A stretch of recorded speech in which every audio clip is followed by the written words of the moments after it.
Happy Friday. I want to chat a little bit more about my post yesterday, my post checkup challenge, my post challenge checkup. Yeah, this is take 8, by the way. I think I've lost count. But the number one issue that we are having that I saw was overeating or not eating the right calories. Okay. And I think this is an ongoing issue. We have a challenge, we do great, we see the finish line, we revert back. So I have made some bullet points so I stay on track and I don't get too far off here. But I just want to dive quickly into what I have seen, patterns that I have seen that get us back to feeling like we're back to square one. Number one of them, not number one, but number one on my list is we are too restrictive. So Monday through Friday, we are great because we have a Monday through Friday job. We're very structured. We go to camp at a certain time. We have everything in order. And then on the weekends, when we have a little more freedom, then the wheels kind of fall off. So what I would say is, let's try to not be so restrictive during the week.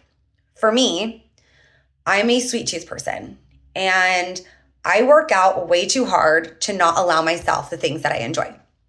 So I will allow myself a treat. It's usually post dinner. And sometimes it's cookies. Sometimes it's a peanut butter ball. But no matter what it is, it's portioned properly. I'm not dipping into a big bag of chips or something like that. You need to you have to have it portioned so that way you're not just mindlessly eating. And I think that's another issue. I won't go there. When you tell yourself you can't have something, then you're going to want it. It's the forbidden fruit. So don't tell yourself anything is off the table. I've also said that many of times, but I think it's worth noting again. Don't ever tell yourself that you can't have something. Just make sure you're doing it within reason. It's portioned properly. If you're a salty person, then allow yourself chips with lunch. Put it in a Ziploc bag and portion it out properly. Stop being so restrictive during the week because that's one of the issues, just one of them, where it falls off on the weekend. Okay. Again, I say this a lot. Protein. If we are not eating the right foods, we will still feel hungry. We won't feel satisfied. Okay. So for me, for example, I don't eat oatmeal for breakfast, even with a protein shake. It doesn't fill me up the way I like my normal breakfast with 2 pieces of toast and peanut butter and eggs does. Even when I'm on the run, oatmeal is never an option for me because it's quick digesting, which is great. But for long term, like carbs only, I'm getting a call. Okay. Carbs only is not going to keep you full. Protein is what helps satisfy and keeps you fuller longer. So if you're finding yourself grabbing a snack, and for me, sometimes I go and grab honey roasted peanuts as I'm going by the pantry. And then I realize I'm 3 handfuls in. Okay, Megan, what time is it? Do I need a protein shake? Do I need lunch? Because at that point, I am still hungry and I'm not completely satisfied because I'm not having enough protein. And that's mainly what it is. So if you're eating the wrong calories, I would challenge you to, I know if you just did the challenge, you're probably over logging your food. But I think logging is helpful for check-ins. So log a day, do maybe once a week, check in with yourself and do a log of what you normally eat. Hopefully you're kind of boring and eat about the same thing every day. So that way you can see where your carbs, fat, and protein lie. And then that way you'll know, always load up on protein. and for breakfast, lunch, and dinner. Don't skip a meal. We know that. Okay. Have a plan. So again, I really don't want you guys logging your food right now, especially if you just did the challenge. You need a break. We are way too busy to do that. But you need a plan. So the other day when I was doing the reel for what I eat in a day, it's normally what I eat, right? Again, I'm super boring, but I was being mindful because I had to like document my food. And so I knew mentally what meal was next. So that way I almost felt over full because as I was having my protein shake, I'm like, oh my gosh, in like 2 hours, I need to have my chicken and sweet potato fries.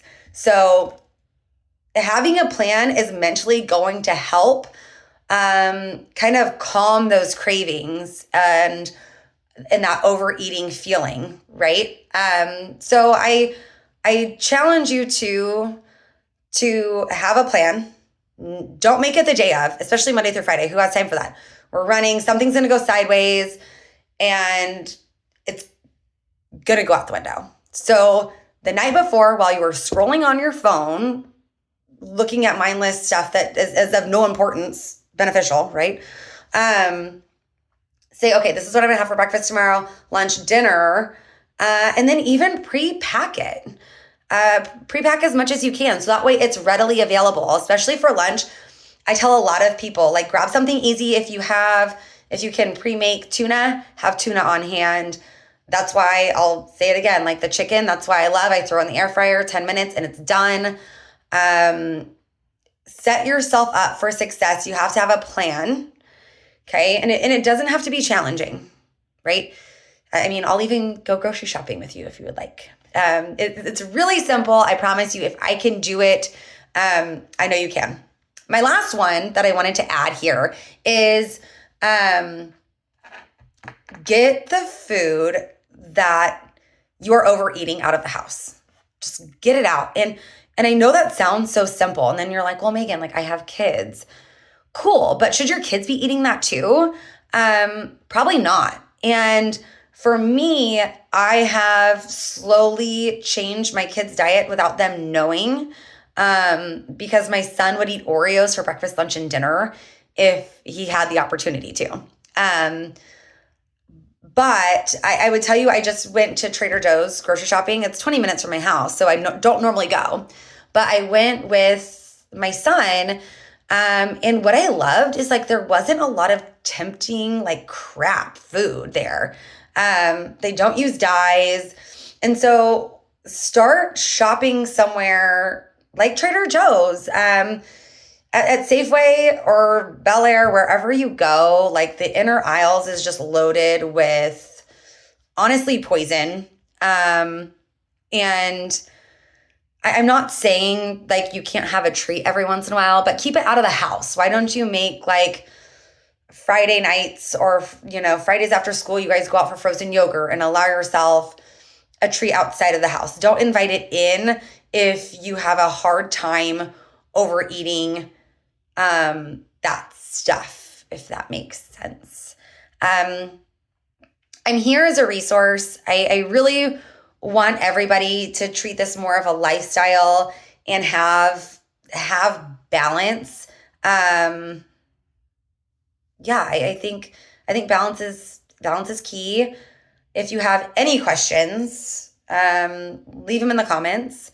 I don't want to go over. I'm already at 9 minutes, so I could talk about this all day long. But don't be too restrictive. Protein first. Have a plan and change where you're shopping. Get that crap out of the house. Trust me, if I could do it, you could do it. Okay, I want to hear any questions that you may have in the comments. Leave them. Have a happy Friday. See you later.